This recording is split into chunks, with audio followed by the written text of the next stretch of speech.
ఇప్పటిదాకా జిల్లాలో అయితే ఆ పార్టీ లేదంటే ఈ పార్టీ తొడగొట్టుకున్నాయి, మీసాలు తిప్పుకున్నాయి. అలాంటి చోట మూడో పార్టీ ఇప్పుడు పాగా వేసేందుకు ప్రయత్నం చేస్తోంది. నేతలు ఒక్కొక్కరుగా కండువా మార్చేసే పనిలో బిజీగా ఉన్నారు. ఇదంతా పక్కా వ్యూహం ప్రకారమే జరుగుతున్నట్లు కనిపిస్తున్నా తెర వెనక మతలబేదో ఉందన్న చర్చ జరుగుతోంది. అవతల వైపు ఆ స్థాయిలో ఆఫర్లు ఉన్నాయా లేక మరేమైనా కారణాలు ఉన్నాయా అన్నదే అర్థం కావడం లేదు. ఇంతకీ ఇదంతా ఎక్కడ జరుగుతోంది, పొలిటికల్గా అసలు అక్కడ ఏం జరుగుతోంది? కమలం వైపు కడప జిల్లా నేతలు,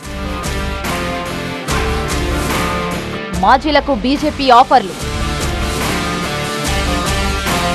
అంతా రమేష్ నాయుడి కనుసన్నల్లోనే.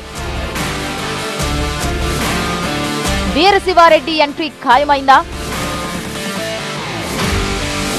కడప జిల్లాపై కమలం పార్టీ కన్నేసినట్టే కనిపిస్తోంది. ఇప్పటి వరకు ఈ జిల్లాలో వైసీపీ, టీడీపీలే బలమైన రాజకీయ పార్టీలుగా ఉండగా తన పవర్ ని కూడా పెంచుకునేందుకు మూడో పార్టీగా బీజేపీ సన్నద్ధమవుతోంది. బలగాన్ని పెంచుకునేందుకు పక్కా ప్రణాళికతోనే ముందుకు వెళ్తున్నట్టు తెలుస్తోంది. కేంద్రంలో బలంగా ఉండి ఇప్పుడు రాష్ట్రంలోనూ అధికార కూటమి భాగస్వామిగా ఉంటూ ఇక్కడ మాత్రం ఎందుకు బలహీనంగా ఉండాలి అన్నట్టుగా కమల నేతలు భావిస్తున్నారట. అందుకే పొలిటికల్ గా ఇక్కడ సైలెంట్ అయిపోయిన సీనియర్ నాయకులకు బీజేపీ భారీ ఆఫర్లు ప్రకటిస్తున్నట్లు తెలుస్తోంది. ఈ ప్లాన్ లో భాగంగానే జిల్లాకు చెందిన మాజీ ఎమ్మెల్యేలపైన, మరికొందరు సీనియర్లపైన దృష్టి పెట్టిందట. గతంలో ఈ జిల్లాలో జాతీయ పార్టీగా కాంగ్రెస్ కూడా బలంగానే ఉండేది. ఆ పార్టీ క్యాడర్, లీడర్షిప్ మెజార్టీ శాతం వైసీపీ వైపు షిఫ్ట్ అయిపోగా విభజన తర్వాత మరింత డీలా పడిపోయింది హస్తం. అందుకే ఆ ప్లేస్ ను భర్తీ చేసేందుకు బీజేపీ ప్రయత్నం చేస్తున్నట్టు తెలుస్తోంది. జిల్లాలో మూడో ప్రత్యామ్నాయ పార్టీగా ఎదగాలన్న ఉద్దేశంతో కొత్త ఎత్తుగడలు వేస్తోంది. కడప జిల్లా సొంత ఇలాఖా అయినప్పటికీ అనకాపల్లి బీజేఎంపీగా గెలిచిన సీఎం రమేష్ నాయుడికి ఆ పనిని అప్పచెప్పినట్టు తెలుస్తోంది. ఇప్పుడు ఆయన అది టాస్క్ లో నిమగ్నమైనట్టు తెలుస్తోంది. కడపలో సీనియర్ మోస్ట్ రాజకీయ నాయకులు ప్రస్తుతం ఖాళీగా ఉన్న నేతలను ఎంపిక చేసి బీజేపీ నుంచి ఆఫర్లు ఇప్పించడంలో బిజీగా ఉన్నారట రమేష్. సొంత జిల్లాలో బీజేపీని బలోపేతం చేస్తే అందులో తానుంటే రానున్న రోజుల్లో ఇక్కడ వైసీపీ, టీడీపీలకు ప్రత్యామ్నాయంగా మారొచ్చనే ఆలోచనలో సీఎం రమేష్ ఉన్నారట. అంతేకాదు, కేంద్రంలో బలమైన శక్తిగా ఉన్న బీజేపీ రాష్ట్రంలో కూడా బలమైన శక్తిగా ఎదిగే ప్రయత్నంలో భాగంగానే ఇలా సీనియర్ నేతలకు రాజకీయ రీఎంట్రీ ఇచ్చే పనిలో ఉందన్నది స్పష్టమవుతోంది. వారిని మరోసారి పొలిటికల్ గా యాక్టివ్ చేసినట్టు ఉంటుంది. పార్టీ బలోపేతమూ అవుతుందని స్కెచ్ అన్నమాట. బీజేపీ పొలిటికల్ గేమ్ లో తొలి అడుగు పడినట్టే కనిపిస్తోంది. కమలాపురం మాజీ ఎమ్మెల్యే, సీనియర్ నాయకుడు వీరశివారెడ్డి కాషాయ కండువా కప్పుకునేందుకు సిద్ధమైనట్టు తెలుస్తోంది. త్వరలోనే అగ్రనేతల సమక్షంలో ఆయన చేరిక ఉంటుందని తెలుస్తోంది. ఈయనకున్న ట్రాక్ రికార్డ్ ప్రకారంగానే కమలం నేతలు పార్టీలో చేర్చుకునేందుకు ఆసక్తి చూపుతున్నారట. ఇక్కడ పోటీ చేసిన 4 పర్యాయాల్లో 3 సార్లు ఎమ్మెల్యేగా గెలిచి రాజకీయంగా పట్టు సంపాదించారు వీరశివారెడ్డి. టీడీపీతోనే రాజకీయ ప్రస్థానం ప్రారంభించిన ఆయన 1994లో తొలిసారి గెలిచారు. 1999 ఎన్నికల్లో ఓడిపోయినా 2004లో టీడీపీ అభ్యర్థిగా మళ్లీ అదే స్థానం నుంచి విజయం సాధించారు. అయితే 2009 నాటికి కాంగ్రెస్ గూటికి చేరిన వీరశివారెడ్డి 2014 నుంచి పోటీకి దూరంగా ఉంటున్నారు. ఎన్నికలు వచ్చిన ప్రతిసారి ఏదో ఒక పార్టీ తరపున ప్రత్యక్ష రాజకీయాల్లోకి వస్తున్నారంటూ వీరశివారెడ్డి రీఎంట్రీపై ప్రచారం జరిగినా అది కార్యరూపం దాల్చలేదు. అయితే ఈసారి పక్కాగా కాషాయ కండువాతో రావడం ఖాయమని స్పష్టమవుతోంది. గత 2024 ఎన్నికల్లోనే కమలాపురం నుంచి ఎమ్మెల్యే అభ్యర్థిగా పోటీ చేయాలని భావించిన పరిస్థితులు అనుకూలించక వెనుకడుగు వేశారట వీరశివారెడ్డి. ఇప్పుడు బీజేపీలోకి వెళ్తున్న ఆయన రాబోయే ఎన్నికల్లో ఖచ్చితంగా కమలాపురం నుంచి ప్రాతినిధ్యం వహించేందుకు సంసిద్ధమవుతున్నట్టు తెలుస్తోంది. కాంగ్రెస్ తర్వాత వైసీపీకి దగ్గరైన వీరశివారెడ్డి మొన్నటి ఎన్నికల్లోనూ ఆ పార్టీ తరపునే ప్రచారం చేశారు.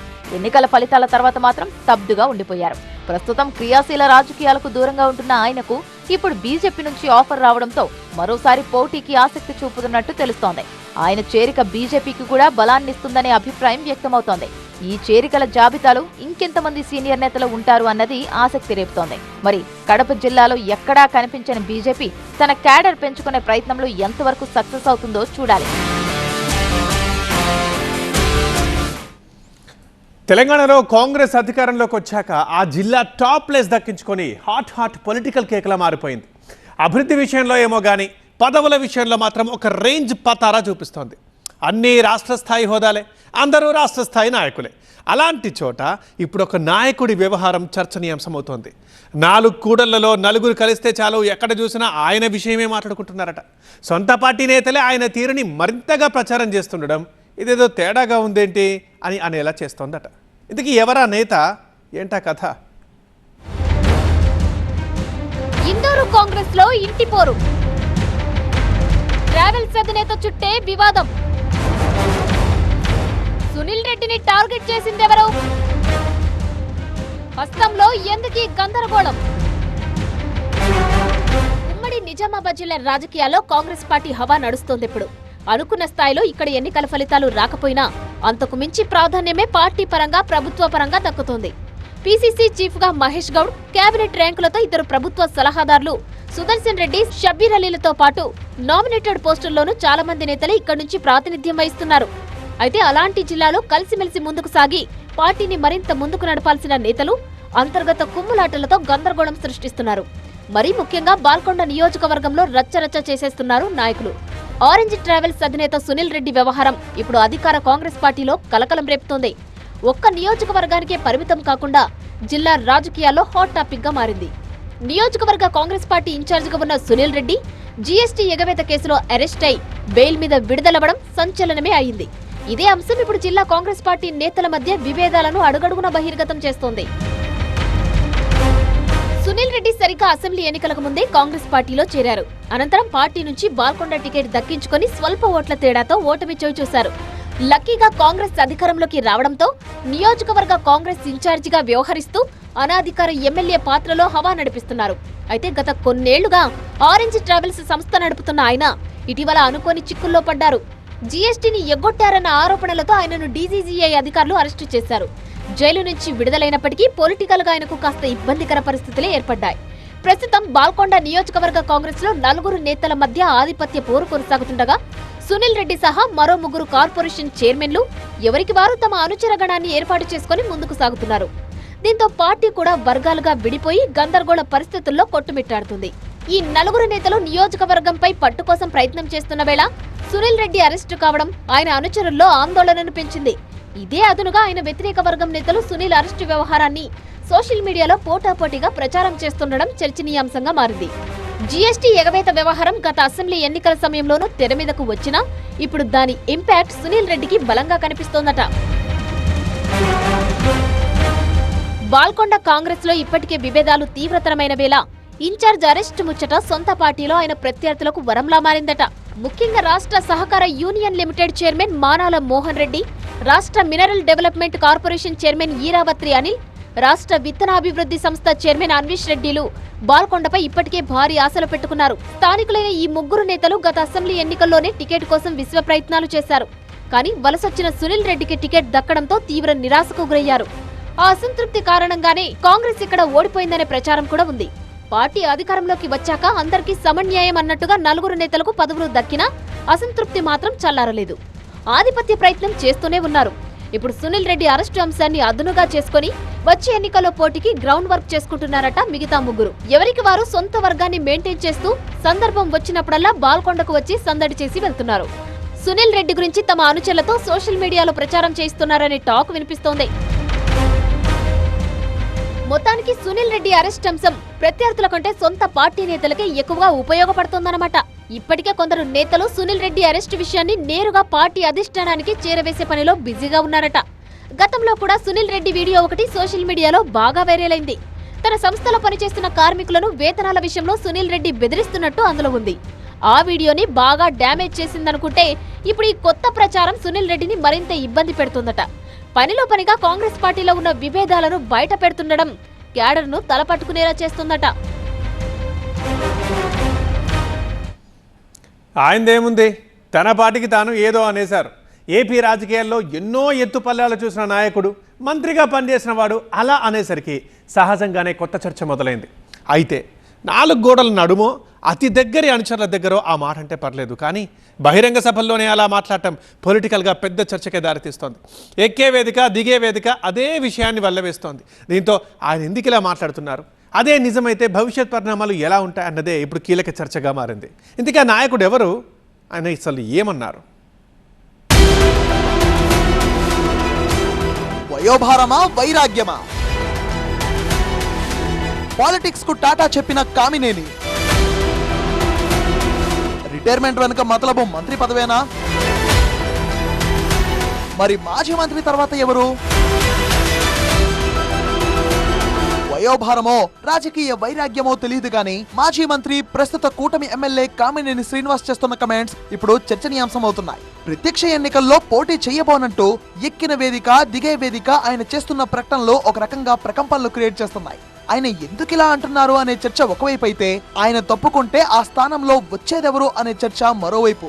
ఇదే ఇప్పుడు లోకల్ రాజకీయ వర్గాల్లో గుసగుసలు కారణమవుతోంది. ఉద్యోగస్తుడికి రిటైర్మెంట్ ఉంటుంది కానీ రాజకీయ నేతలకు అంత ఈజీగా రిటైర్మెంట్ ఉండదంటారు. ఒంట్లో ఓపిక ఉన్నన్ని రోజులు ప్రజాసేవలోనే ఉంటామంటుంటారు నాయకులు.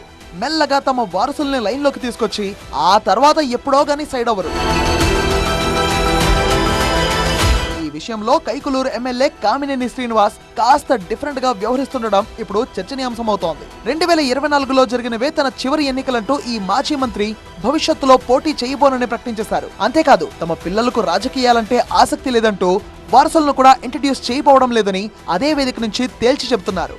పొలిటికల్ గా ఆయనకు మంచి ట్రాక్ రికార్డే ఉన్నప్పటికీ ఇప్పుడు ఈ అనూహ్య నిర్ణయం తీసుకోవడమే చర్చనీయాంశమవుతోంది. 2014 ఎన్నికల్లో బీజేపీ నుంచి కైకులూరు ఎమ్మెల్యేగా గెలిచిన ఆయనకు చంద్రబాబు కేబినెట్ లో వైద్యారోగ్య శాఖ లభించింది. ఆ తర్వాత ఎన్నికల్లో తాత్కాలిక విరామం తీసుకున్న ఆయన మళ్లీ 2024లో తెర మీదకొచ్చారు. మరోసారి బీజేపీ తరపున పోటీ చేసి గెలిచారు. ఇప్పుడు ఎమ్మెల్యేగా గెలిచి 2 ఏళ్లు కాకముందే మరోసారి బాంబు పేల్చారు కామినేని. తనకు వచ్చేసారి ఎన్నికల్లో పోటీ చేసే ఉద్దేశం లేదంటూ బహిరంగంగా ప్రకటించేసి నియోజకవర్గంలో చర్చకు తరలేపారు. కామినేనంతట మనిషే తనంతట తానే జెండా దించేస్తాను అనడంతో రాబోయే రోజుల్లో ఆ స్థానాన్ని భర్తీ చేస్తుందెవరు అనే ముచ్చట ఇప్పుడు లోకల్ పాలిటిక్స్ లో చర్చనీయాంశంగా మారింది.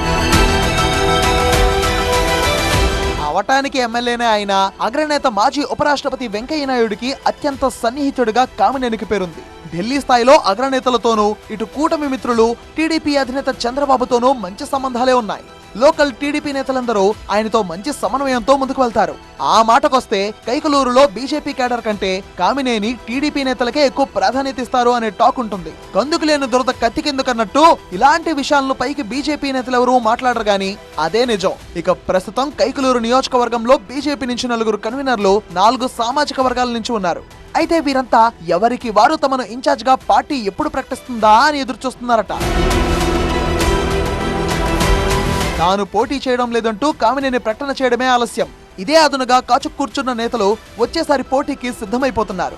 కామినేని ప్లేస్ లో అవకాశం దక్కించుకోవాలని ఉవ్విళ్లూడుతున్నట్టుగా తెలుస్తోంది. ప్రధానంగా 2024 ఎన్నికలకు ముందు టీడీపీ నుంచి వైసీపీలో చేరి ఎమ్మెల్సీగా అవకాశం దక్కించుకున్న జయమంగళ వెంకటరమణ టీడీపీతో సంబంధాలు మళ్లీ పెంచుకుంటున్నారు అనే టాక్ వినిపిస్తోంది. కామినేని స్థానంలో ఛాన్స్ కొట్టేసేందుకు కాకా పట్టేందుకు రెడీ అవుతున్నారట. గతంలో మంత్రిగా ఎంపీగా పనిచేసిన మాగంటి బాబు సైతం పలకరింపు రాజకీయాలతో ఇక్కడ యాక్టివ్ అవుతున్నారు. ఇక గత ఎన్నికల్లో చివరి నిమిషం వరకు ఏలూరు పార్లమెంట్ సీటు కోసం ఎదురు చూసిన గారపాటి సీతా రామాంజనేయ చౌదరి సైతం కైకలూరు మీదే కన్నేసినట్టుగా ప్రచారం జరుగుతోంది. కూటమి తరపున బీజేపీ సిట్టింగ్ స్థానం కాబట్టి ఇక్కడ మళ్లీ అదే పార్టీ బరిలో నిలిచే అవకాశం ఉంది. కాబట్టి 2029లో ఆ పార్టీ నుంచి అవకాశం దక్కించుకునేది ఎవరు అన్నదే ఇప్పుడు చర్చనీయాంశమవుతోంది. కామినేని స్వయంగా ప్రకటించినప్పటికీ 78 సంవత్సరాలు నిండిన కామినేని పార్టీ రూల్ ప్రకారం ఎట్లాగో పోటీ చేసే అవకాశం దక్కదు. ఈ విషయం తెలిసే ఆయన రిటైర్మెంట్ పై కామెంట్ చేసుంటారు అనే టాక్ పార్టీ వర్గాల్లోనే వినిపిస్తోంది. తనకు టికెట్ దక్కే అవకాశం లేదని తెలిసే చివరగా మంత్రి పదవి ఇవ్వండి అంటూ కామినేని తన మనసులో మాటను చెప్పకనే చెబుతున్నారు అనే టాక్ కూడా వినిపిస్తోంది. ఈ ఆకస్మిక రిటైర్మెంట్ ప్రకటన వెనుక మతలబ్ అదే అన్నది ఆయన వ్యతిరేక వర్గం చేస్తున్న వాదన. నిజంగానే ఆయనకు మంత్రి పదవి వస్తుందా అనే మాట ఓవైపు, వచ్చే ఎన్నికల్లో ఆయన స్థానంలో ఎవరికి ఛాన్స్ దక్కుతుందనే చర్చ మరోవైపు కైకలూరులో కోడై కూస్తుందట. ఆయన హ్యాట్రిక్ ఎమ్మెల్యే అయితే ఏంటి, ఫిరాయింపు దెబ్బతో అసలు ఆనందమే లేకుండా పోయింది. ఇప్పుడు ఏ పార్టీలో ఉన్నారో కూడా అర్థం కాని పరిస్థితి, చెప్పుకోలేని దుస్థితి. గెలిచిన పార్టీలోకి వెళ్ళాలా లేక వలస వెళ్ళిన పార్టీలోనే కొనసాగాలా అనే సందిగ్ధ అవస్థలో కొట్టుమిట్టాడుతున్నారట. ముందు చూస్తే నుయ్యి, వెనక చూస్తే గొయ్యి అన్నట్లుగా మారిపోయింది పరిస్థితి. ఇలాంటి సిచ్యువేషన్లోనే ఆయన చేస్తున్న పునరాలోచనలు కొత్త చర్చకు దారితీస్తున్నాయి. ఇప్పుడు ఏమో మరి మళ్ళీ పాతగూటికి చేరనూ వచ్చు అన్న ప్రచారం జోరందుకుంది. ఇంతకీ ఎవరా ఎమ్మెల్యే? గూడెం మనసులో ఏముంది? గుండె జారి గులాబీ అవుతోందా? కాంగ్రెస్ లో కంటిన్యూ అవుతారా? మళ్ళీ కారు ఎక్కేస్తారా? పటాన్చెరు ఎమ్మెల్యే గూడెం మహిపాల్ రెడ్డి విషయంలో ఇప్పుడు ఇలాంటి చర్చ జరుగుతోంది. మరోసారి ఆయన కండువా చేంజ్ చేసే మూడ్లో ఉన్నారనే ముచ్చట నియోజకవర్గ వ్యాప్తంగా షికారు చేస్తోంది. అయితే ఇప్పుడు ఆయన ఏ పార్టీలో ఉన్నారు? ఒకవేళ కాంగ్రెస్ లోనే ఉన్నారు అనుకుంటే అందులోనే కంటిన్యూ అవుతారా, లేక తిరిగి బీఆర్ఎస్ గూటికి చేరుకుంటారా అన్నది కూడా కీలకంగా మారింది. మళ్లీ కారెక్కాలంటూ ఎమ్మెల్యే మహిపాల్ రెడ్డిపై అనుచరులు తీవ్ర స్థాయిలో ఒత్తిడి తెస్తున్నారు అనే అభిప్రాయం వ్యక్తమవుతోంది. అనుచరుల ఒత్తిడికి మహిపాల్ రెడ్డి ఓకే చెప్పారా, వారి అభీష్టం మేరకే నడుచుకోబోతున్నారా అనే టాక్ ఇప్పుడు పటాన్చెరు పొలిటికల్ సర్కిల్లో చక్కర్లు కొడుతోంది. 2014 నుంచి వరుసగా బీఆర్ఎస్ అభ్యర్థిగా విజయం సాధించి హ్యాట్రిక్ ఎమ్మెల్యేగా చరిత్ర సృష్టించిన గూడెం 2023 తర్వాత మారిన సమీకరణాలకు తగ్గట్టుగా రాజకీయ అడుగులు వేశారు. ఆయన బీఆర్ఎస్ తరపున గెలిచిన పార్టీ అధికారంలోకి రాకపోవడంతో రూటు మార్చారు. అధికారం దక్కించుకున్న కాంగ్రెస్ వైపు మళ్లారు. సీఎం రేవంత్ రెడ్డి సమక్షంలో తన అనుచరులతో కలిసి కాంగ్రెస్ కండువా కప్పేసుకున్నారు. చేరడం వరకు బాగానే ఉన్నా ఆ తర్వాతే ఆయనకు అసలు తంట మొదలైంది. అక్కడ అస్సలు ఇమడలేకపోతున్నారట. ఎంత కలిసిపోదామని ట్రై చేసినా ఇక్కడి కాంగ్రెస్ నేతలు గూడెం మహిపాల్ రెడ్డిని ఏదో రకంగా ఇబ్బందులు పెడుతూ ఉండటమే దీనికి కారణంగా తెలుస్తోంది. ఈ దెబ్బతో మళ్లీ ఆయన కారు పార్టీ వైపు చూస్తున్నారు అన్న ప్రచారం జోరందుకుంది. మహిపాల్ రెడ్డి కుడిభుజంలా వ్యవహరిస్తూ రాజకీయంగా కీలకంగా ఉండే సోదరుడు మధుసూదన్ రెడ్డి సైతం బీఆర్ఎస్ నిర్వహిస్తున్న ప్రతి కార్యక్రమంలోనూ కనిపిస్తున్నారట. పార్టీ కార్యక్రమాల్లో సీనియర్ నేతలతో కలిసి ఆత్మీయ సమావేశాల్లో ప్రత్యక్షమవుతూ అందరినీ ఆశ్చర్యపరుస్తున్నారట. ఎమ్మెల్యే తమ్ముడు అన్నయ్యకు తెలియకుండానే ఇదంతా చేస్తారా అనే అభిప్రాయం వ్యక్తమవుతోంది. దీనికి తోడు ఇటీవల తన ముఖ్య అనుచరులతో ఎమ్మెల్యే మహిపాల్ రెడ్డి రహస్యంగా సమావేశమయ్యారు అనే ప్రచారం గుప్పుమంది. దీంతో మరోసారి కారెక్కేందుకు మహిపాల్ రెడ్డి పక్కా వ్యూహంతోనే ముందుకు వెళ్తున్నారు అనే చర్చ మొదలైంది. తాను తిరిగి బీఆర్ఎస్ పార్టీలో చేరితే ఎలా ఉంటుందనే దానిపైనే ఈ రహస్య సమావేశంలో చర్చ జరిగినట్టు తెలుస్తోంది. కాంగ్రెస్ లో గూడెం చేరికను మొదటి నుంచి వ్యతిరేకిస్తున్న ఆ పార్టీ నియోజకవర్గ ఇన్ఛార్జ్ కాటా శ్రీనివాస్ గౌడ్ వర్గం ఇప్పటికీ గుర్రుగానే ఉంది. వీళ్ళిద్దరూ చేతులు కలపడం అటుంచి కలిసి వేదికను పంచుకునే పరిస్థితి కూడా లేదు. ఈ పంచాయతీ గాంధీ భవన్ వరకు వెళ్లినా ఫలితం లేకుండా పోయింది. మహిపాల్ రెడ్డికి వ్యతిరేకంగా శ్రీనివాస్ గౌడ్ వర్గం పావులు కదుపుతూనే ఉందట. గూడెంతో పాటు పార్టీ మారిన చాలా మంది లోకల్ లీడర్లకు కాంగ్రెస్ నేతలతో పొసగడం లేదని తెలుస్తోంది. ఈ విషయంలో ఎన్నోసార్లు బహిరంగంగానే గొడవలు జరిగాయి. అందుకే ఇదంతా దేనికి, మళ్లీ పాతగూటికి చేరితే పోలా అంటూ అనుచరులు మహిపాల్ రెడ్డికి విపరీతమైన ఒత్తిడి తెస్తున్నారట. కాంగ్రెస్ లోనే కొనసాగితే తమకు ఇబ్బందులు తప్పవంటూ ఓపెన్ గానే హెచ్చరిస్తున్నారట. రాబోయే జీహెచ్ఎంసీ, మున్సిపల్, ఎంపీటీసీ, జెడ్పీటీసీ ఎన్నికల్లో టికెట్లు లభిస్తాయా లేదా అన్న అనుమానం గూడెం వర్గీయులను వెంటాడుతోందట. ఎమ్మెల్యే తమవాడే అయినా కాంగ్రెస్ నేత కాటా శ్రీనివాస్ గౌడ్ బలంగా ఉండటంతో తమ ఆశలు ఆవిరవడం ఖాయమని భయపడుతున్నారట. అదే జరిగితే ఎమ్మెల్యేకు సైతం రాజకీయంగా నష్టం తప్పదని అనుచరులు భావిస్తున్నట్లు సమాచారం. అందుకే మళ్లీ గులాబీ కండువా వేసుకోవడమే బెటర్ అని తమ నాయకుడికి సూచిస్తున్నారట గూడెం అనుచరులు. ఈ విషయంలో ఎమ్మెల్యే గూడెం సైతం ఓ నిర్ణయానికి వచ్చినట్లు ప్రచారం జరుగుతోంది. సంక్రాంతి తర్వాత తెలంగాణ భవన్ కు వెళ్తారనే వార్త షికారు చేస్తోంది. అయితే బీఆర్ఎస్ అధిష్టానం నుంచి ఇంకా ఎన్ఓసీ రాకపోవడం వల్లే ఎమ్మెల్యే చేరిక లేట్ అవుతున్నట్టు మరో రకంగా ప్రచారం జరుగుతోంది. ఎమ్మెల్యే వస్తారో రారో తెలియదు గాని కారులో ఆయన తమ్ముడి స్పీడ్ మాత్రం తగ్గడం లేదట. ఇవన్నీ చూస్తుంటే బీఆర్ఎస్ లోకి గూడెం రీఎంట్రీ ఎంతో దూరం లేదన్న టాక్ వినిపిస్తోంది. అయితే ఆయన చేరిక పక్కానా లేక కావాలని లీకులిస్తున్నారా అనే అనుమానాలు కలుగుతున్నాయి. పండగ అయిపోతే గాని ఏది పక్కానో తెలిసేలా లేదన్నమాట. పంచాయతీ ఎన్నికల్లో గెలుపుతో రాష్ట్ర స్థాయిలోనే రికార్డు సృష్టించింది అక్కడ అధికార పార్టీ. అధిక స్థానాల్లో కాంగ్రెస్ మద్దతుదారులే జెండా ఎగిరేయగా ఏకగ్రీవాల్లో కూడా ప్రథమ స్థానమే దక్కించుకుంది. అందుకే ఇప్పుడు అదే జోష్తో మరో లక్ష్యాన్ని చేరుకునేందుకు సిద్ధమవుతోంది. అందుకోసం అక్కడి సిట్టింగ్ ఎమ్మెల్యే 2 ఏళ్లుగా వినూత్న ప్రయోగాలు చేస్తున్నారట. ఇంతకీ ఎమ్మెల్యే ప్రతిష్టాత్మకంగా తీసుకున్న ఆ టాస్క్ ఏంటి, అసలు ఆయన ప్లాన్ ఏంటి? ఎల్లారెడ్డిలో హస్తానికి పూర్వ వైభవం. ఎమ్మెల్యే మదన్ మోహన్ కొత్త టార్గెట్. బల్దియాపై జెండా ఎగరేస్తారా?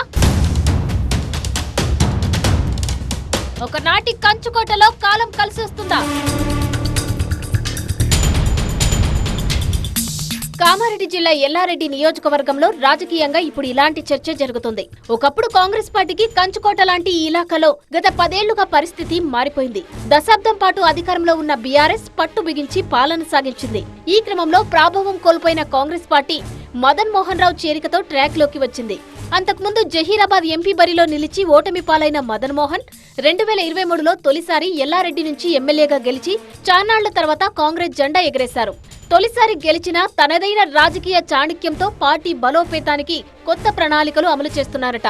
ఆయన వ్యూహాల ముందు ప్రతిపక్ష పార్టీలు చతికిల పడుతున్నాయనే ప్రచారం జరుగుతుంది. ఇందుకు ఉదాహరణగా మొన్న జరిగిన పంచాయతీ ఎన్నికలేనని చెప్పొచ్చు. గ్రామ పోర్లో ఒక రకంగా ఎల్లారెడ్డి నియోజకవర్గం రికార్డు సృష్టించింది. రాష్ట్రంలోనే అత్యధికంగా 46 పంచాయతీలు అధికార పార్టీ బలపరిచిన అభ్యర్థులు ఏకగ్రీవంగా ఎన్నికయ్యారు. అంతేకాదు మొత్తం 209 పంచాయతీలకు గాను 179 కాంగ్రెస్ ఖాతాలోనే పడ్డాయి. దీనికి కారణం ఖచ్చితంగా ఎమ్మెల్యే మదన్ మోహన్ స్ట్రాటజీయేనని హస్తం శ్రేణులు చెప్పుకుంటున్నాయి.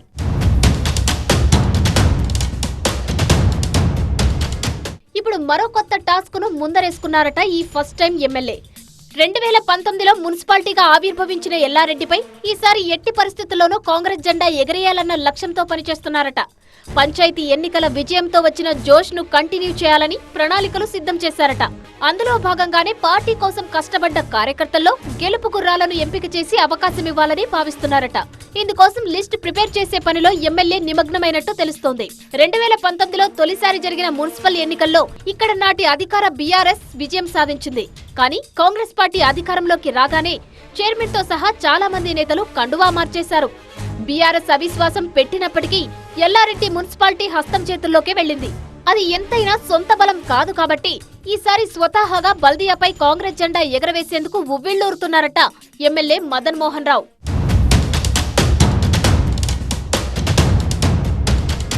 అధికారంతో కాదు అభివృద్ధితో గెలిచి చూపించాలన్నది మదన్ మోహన్ లక్ష్యంగా తెలుస్తోంది. అందుకే ఒకవైపు పార్టీలోకి చేరికలను ఎంకరేజ్ చేస్తూనే గత 2 ఏళ్లలో లోకల్ గా 15 కోట్లతో భారీగా అభివృద్ధి చేపట్టారట. పెండింగ్ లో ఉన్న పనులన్నీ పూర్తి చేసి ఆ క్రెడిట్ ను తన ఖాతాలో వేసుకున్నారు. మధ్యలోనే నిలిచిపోయిన డబుల్ బెడ్రూమ్ ఇండ్ల నిర్మాణ పనులను పూర్తి చేసి అర్హులైన లబ్ధిదారులకు అందజేశారు. కొత్తగా నిర్మిస్తున్న బస్టాండ్ ను కూడా కంప్లీట్ చేశారు. మున్సిపల్ పరిధిలోని అన్ని వార్డుల్లో సీసీ రోడ్లు వేసి డ్రైనేజీ లైన్లను మెరుగుపరిచారు. అమృత్ పథకం ద్వారా ప్రతి ఇంటికి సురక్షిత త్రాగునీరు అందించడంలో సక్సెస్ అయ్యారు.